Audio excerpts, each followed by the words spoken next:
3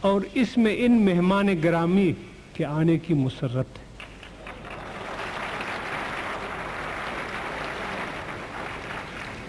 اس کی افتتاح نعت حبیب سے ہوگی۔ اس کے شروع میں یا آخر میں یا درمیان میں ملی نغمہ آپ ملی شاعر سے سنیں گے، اور اس کے ساتھ روح اور جسم کی ترقی کے لیے جیسا حدیث شریف میں ایک صحابی نے رسول اکرم صلی اللہ علیہ وآلہ وسلم سے پوچھا کہ یا رسول اللہ، مجھ پر کیا حقوق ہیں، کن کے حقوق ہیں؟ آپ نے فرمایا کہ تم پر سب سے پہلے تمہارے اللہ کا حق ہے، اس کا حق کرو ادا، اس کے بعد عباد اللہ کا حق ہے وہ ادا کرو، اور اس کے بعد اپنے جسم کا بھی حق ادا کرو۔ تو ہم نعت بھی سنیں گے، ملی نغمے بھی سنیں گے، اور اپنی روح کی غذا مشاعرے بھی سنیں گے۔ تو آپ سے درخواست یہ ہے کہ یہ شاعر لوگ بہت سخن فہم بھی ہوتے ہیں، سخن گو بھی ہوتے ہیں، اور ظریف قسم کے آپ گینے ہوتے ہیں۔ آپ کی داد جو ہے وہ بے داد نہ ہو جائے، نہ وہ سکوت سخن شناس بنے، نہ تحسین ناشناس بنے۔ اب میں درخواست کروں گا کہ مشاعرے کی کارروائی شروع ہو۔ شکریہ۔